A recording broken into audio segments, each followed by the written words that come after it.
Kami akan ajak Anda untuk mengupdate informasi terkini mengenai penanganan korban di Rumah Sakit Sayang. Sudah ada rekan Yudi Handoyo di sana. Yudi, sudah ada berapa pasien yang hingga malam ini masuk berdatangan ke rumah sakit? Baik, Rendra dan juga pemirsa, kalau jumlah pastinya tentu bisa dipastikan akan terus bertambah hingga jelang pukul 12 malam ini. Kalau dari data yang dihimpun tadi disampaikan sekitar 162 korban jiwa dan ratusan korban luka-luka. Namun seperti yang Anda saksikan di belakang saya pemirsa, mobil-mobil ambulans terus berdatangan mengantar pasien-pasien korban gempa yang terus menuju ke Rumah Sakit Umum Daerah Sayang Cianjur, di mana ini mereka dengan kecepatan yang sangat tinggi, ambulan-ambulan ini membawa pasien ke sini kemudian menjemput lagi ke beberapa wilayah yang terdampak parah gempa Cianjur yang berlangsung pukul 13 siang tadi. Beberapa wilayah yang cukup parah adalah di Cugenang, Nagrak, Awilarang, Cilahu, dan wilayah Kabupaten Cianjur pemirsa. Tadi sempat beberapa kali saya tanyakan kepada aparat kepolisian, ternyata hingga saat ini masih banyak korban-korban yang berada di dalam reruntuhan. Sehingga ketika sudah diangkat korban tersebut langsung dibawa ke ambulan, dan ambulan ini seperti yang Anda saksikan saat ini langsung dengan kecepatan tinggi mengarah ke rumah sakit, mengarah ke tempat titik peristiwa ataupun tempat rumah-rumah yang rubuh, hancur begitu, untuk membawa pasien agar bisa secepatnya tiba di sini. Aparat kepolisian terlihat cukup kewalahan karena tidak sedikit masyarakat yang menggunakan sepeda motor ataupun mobil berhenti sejenak di RSUD Sayang Cianjur untuk memastikan anggota keluarga mereka apakah ada di sini atau tidak begitu, sehingga mereka dengan tegas dari aparat kepolisian untuk meminggirkan kendaraan-kendaraan tersebut agar tidak menutup jalan di pintu gerbang utama RSUD Sayang Cianjur pemirsa. Seperti yang Anda saksikan hingga saat ini sampai pukul 12 malam ini aktivitas tidak berhenti-berhenti. Dan kita lihat di depan ini banyak orang berkumpul di sana. Tidak hanya petugas pemirsa, bisa dipastikan orang-orang yang berkumpul di sana adalah orang-orang yang menjadi korban, yang hingga malam hari ini kebingungan dengan perawatan anggota keluarganya yang menjadi korban, bahkan kebingungan di mana anggota keluarganya hingga saat ini kondisinya bagaimana begitu. Dan petugas-petugas medis yang jumlahnya juga terbatas dan harus terus memberikan penanganan yang maksimal kepada para pasien yang terus berdatangan hingga pukul 12 malam ini di RSUD Sayang Cianjur, Jawa Barat pemirsa. Kita bisa saksikan ini adalah petugas-petugas medis dan aparat gabungan TNI dan kepolisian yang berada di gerbang utama RSUD Sayang Cianjur yang melakukan perawatan kepada para korban pemirsa. Dan perawatan yang Anda saksikan ini seperti yang disampaikan Rendra tadi, betul sekali dilakukan di pelataran halaman rumah sakit, di tempat parkir, di pagar rumah sakit. Dan tidak hanya perawatan ringan saja pemirsa, tapi yang Anda lihat ini adalah bahkan menjahit bagian tubuh yang terluka pun di tempat yang Anda lihat saat ini pemirsa. Di halaman RSUD Sayang Cianjur, di pagar-pagar, memasang jahitan, menyatukan kembali tulang yang patah. Tak jarang pemandangan-pemandangan miris seperti ada teriakan sakit, ada rasa sakit yang kita dengar dari pasien-pasien karena memang mereka langsung diberikan tindakan medis di tempat dan di saat itu juga pemirsa.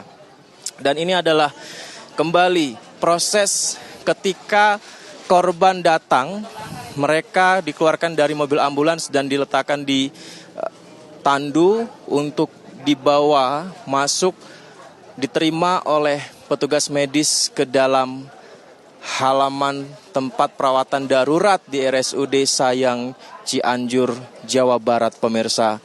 Seperti ini adalah prosesinya, seorang ibu yang terluka dan tidak lagi bisa berjalan menjadi korban akibat gempa.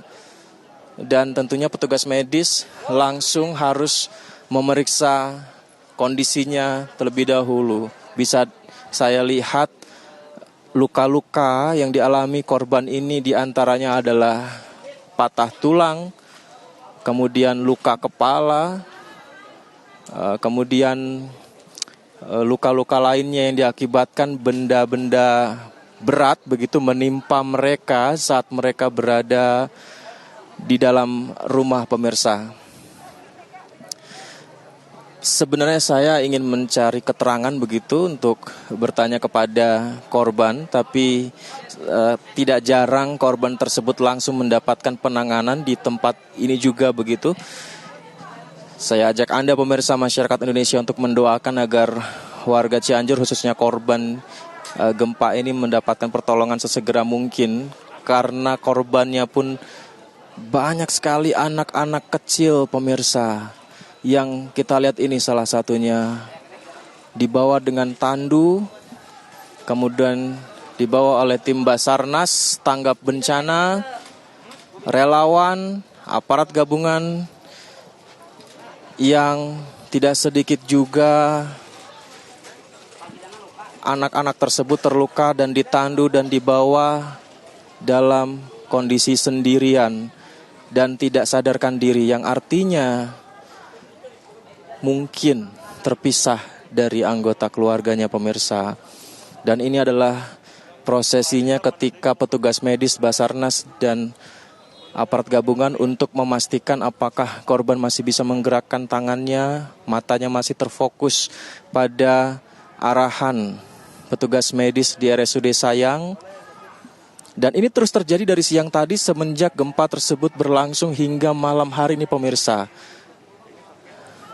Kita lihat diperiksa kondisi perutnya, kakinya, dan ketika sudah diketahui oleh dokter di RSUD Sayang ini apa yang menjadi keluhannya, langsung dibawa ke tempat perawatan di bawah tenda, di samping pagar, di teras, kemudian di halaman RSUD Sayang Cianjur.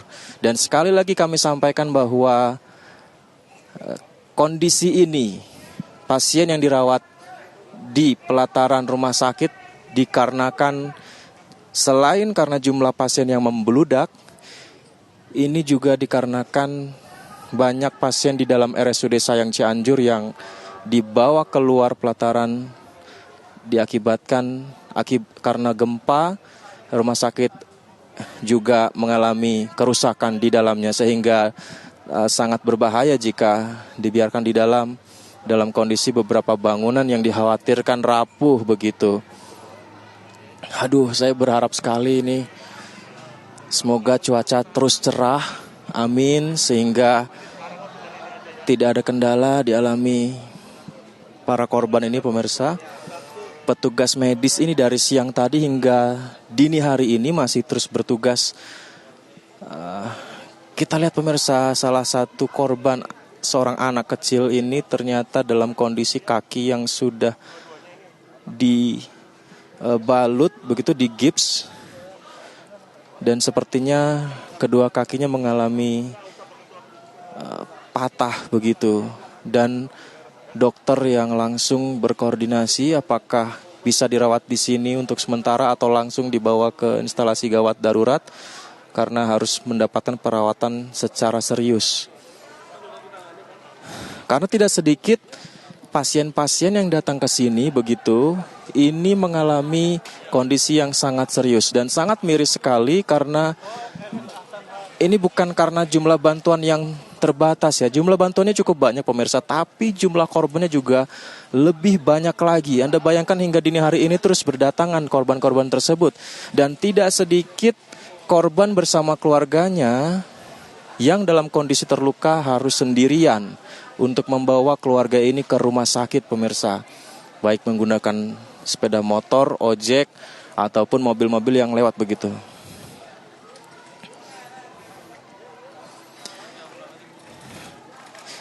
Ya, ada satu pasien yang tadinya diarahkan ke dalam pelataran tenda darurat untuk perawatan di RSUD ini ternyata dibawa keluar kembali.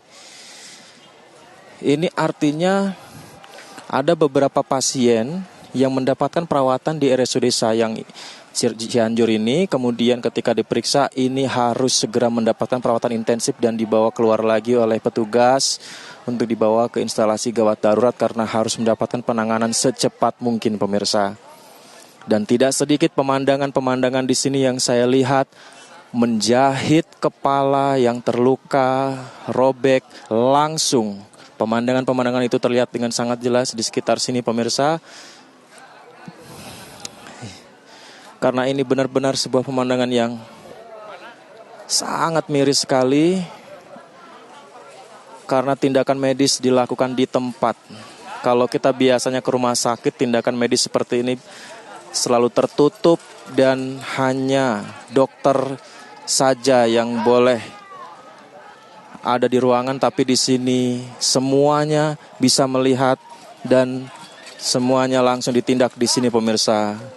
Tak sedikit saya mendengar jeritan-jeritan tangisan akibat rasa sakit karena mereka harus mendapatkan perawatan yang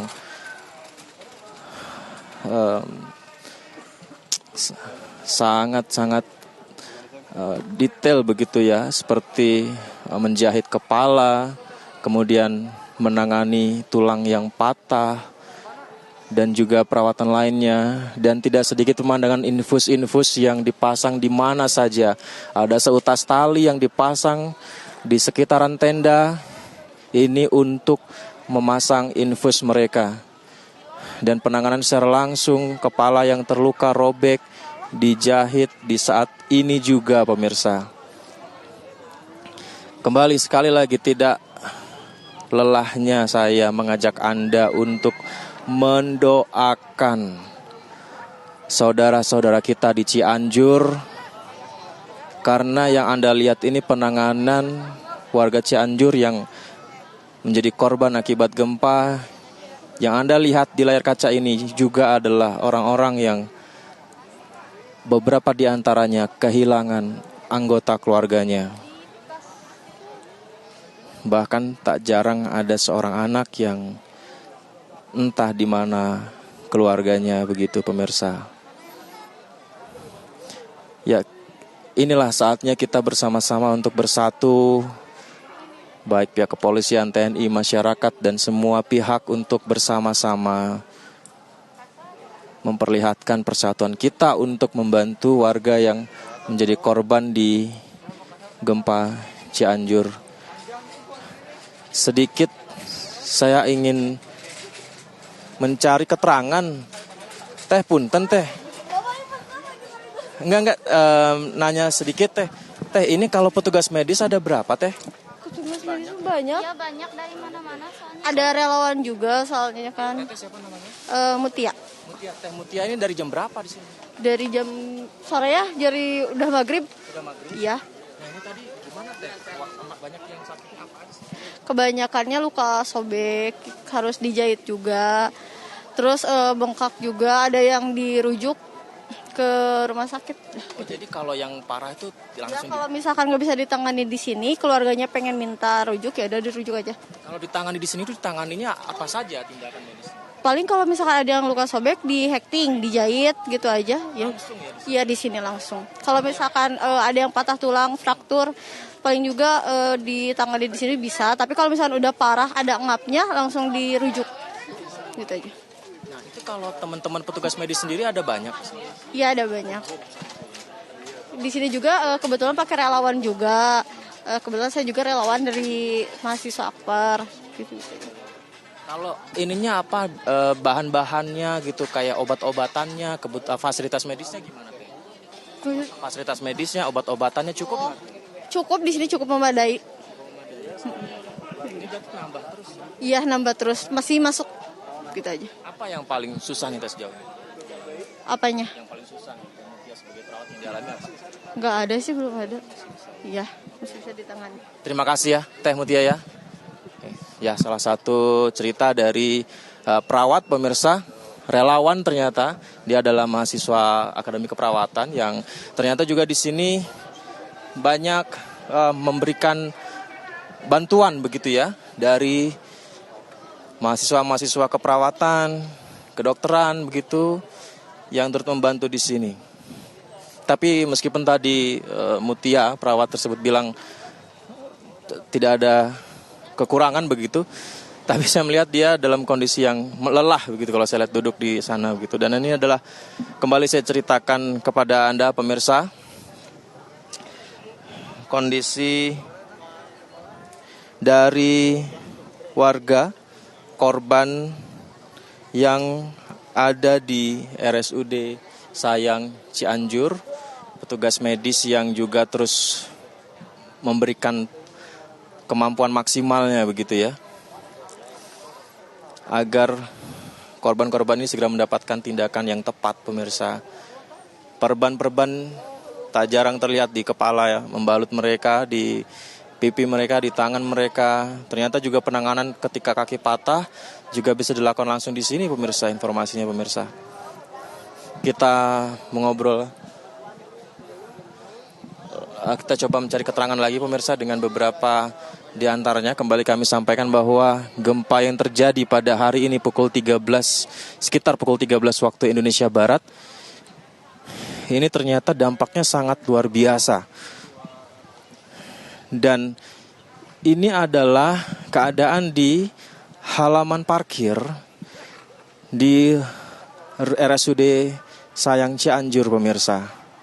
Satu buah tenda di halaman parkir dipasang dengan jumlah pasien yang kalau saya sekilas menghitung ya, ada sekitar 20 pasien lebih yang berada di satu tenda ini. Dan ini tadi sebelumnya pemirsa tidak dalam kondisi yang tenda terpasang begitu. Ada juga pada saat kejadian berlangsung, pasien-pasien dibawa di sini langsung dibawa ke pelataran ini dengan kondisi tenda terbuka begitu. Tenda-tenda ini terpasang sekitar pukul 4 sore atau pukul 5 sore begitu ya. Sehingga penanganan juga bisa dilakukan terbatas tapi mencoba untuk maksimal ya dengan kondisi yang seadanya seperti ini karena situasinya sangat-sangat darurat pemirsa.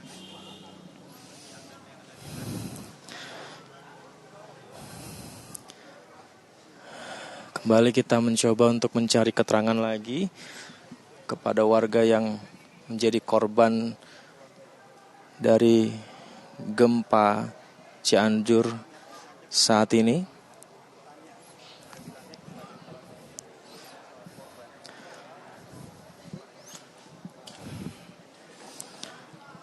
Saya sebenarnya bukan ingin menyampaikan informasi yang sebanyak-banyaknya kepada Anda, tapi di satu sisi memang kami sangat merasa perih ya melihat pemandangan seperti ini pemirsa. Bayangkan ratusan orang berada di pelataran rumah dengan kondisi luka-luka yang parah kalau saya bilang. Ini sangat parah. Dan kalau Anda lihat ini adalah stok bahan makanan yang disiapkan oleh tim rescue begitu. Dapur sementara, dapur darurat kalau saya bilang. Ya, semua dalam kondisi yang seadanya begitu.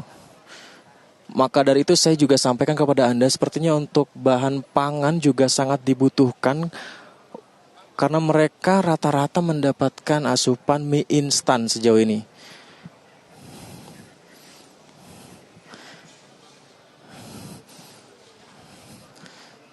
Baik, saya coba cari keterangan lagi. Punten Ibu, bisa ngobrol sedikit Ibu dengan Ibu siapa Punten? Saya Ibu Nai. Ibu Nai. Ya. Ibu Nai dari warga mana, Bu? Dari warga kampung Garogol. Garogol. Ya. Desa Cibulakan ya, Pak ya? Kecamatan Cugenang ya, Kabupaten Ibu Nai, Cianjur. punten Ibu Nai. Ya. Gimana Bu Nai di Hancur ya, semua rumah saya hancur. Ini anak adik saya tuh patah kakinya. Mau dibawa ke itu katanya sekarang ke Bandung, ke Hasan Sadikin katanya. Saya lagi nunggu dokter lagi di sini gitu. Tadi ke sini jam berapa Bu Nai? Tadi teh jam 3 lah. Jam 3. Ya jam 3 ke sini jam 3. Kan mulai tadi 1:30. Mulai gempa itu kan saya ke sini 2:30. Dibawa ke sininya pakai apa? Pakai ambulan di Sukabumi. Dari ambulan dibawa ke sini langsung? Iya ke sini dari jam 3 langsung ke sini dibawa ke sini. Tadi kalau kita lihat sekarang kan ada tenda, ada petugas medis. Tadi jam 3 di sini gimana, Bu Ne? Ya langsung dibawa langsung sama petugas banyak sekali. Ya sama, bagus itu baik-baik sekali itu petugas. Kalau sekarang gimana, Bu Ne, untuk yang dibutuhkan apa? Makan gimana, Bu Ne, di sini? Enggak makan belum enggak itu. Saya bingung ini kan mamanya enggak ada ini kan saya uaknya. Belum ada konsumsi ya, Pak ya? Oke. Ya. Ini orang tuanya kemana, Bu Ne? Orang tuanya pisah, bapaknya katanya mati sekarang tadi katanya mati meninggal. Allahu Akbar, innalillahi wa inna ilaihi raji'un. Dia ketiban rumah itu katanya tangga. Mamanya enggak ada di Saudi. Oke. Jadi ayahnya informasinya tapi belum pasti meninggal dunia. Katanya meninggal. Ya udah. Ya ketinggal itu rumah katanya itu. Ya ketiban rumah. Ambruk. Kalau ibunya? Ibunya kan di Saudi ini enggak ada. Saya uaknya. Jadi ini anak ini sama ibunya Oke. sama kakak istrinya gitu ya. Baik. Kalau Bapak dengan Bapak siapa, Pak? Suami ini saya. Oh, suami ibu. Iya. Saya baru pulang dari Jakarta juga Langsung ke sini? Langsung melihat rumah dulu ambruk semua, hancur bener. Nggak ada lah sama sekali nggak bakalan ini. Kosong, Pak. Nggak ada, gelap lagi sana. Baik, hatur nuhun, Pak, terima kasih. Pak, Bu Nai, terima kasih. Turut berduka cita ya, Ibu Nai dan Bapak ya. Semoga saja segera mendapatkan bantuan ya, Pak ya, Bu ya. Ya, demikian informasi sejauh ini dari RSUD Sayang Cianjur. Kita kembalikan ke Rendra di studio. Terima kasih Yudi Handoyo mengabarkan langsung dari Rumah Sakit Sayang. Nanti kami akan kembali kepada Anda untuk mengupdate informasi terkini dari lokasi. Dan pemirsa, Breaking News TV masih akan kembali untuk mengupdate informasi mengenai pasca gempa yang terjadi di Cianjur. Tetaplah bersama kami.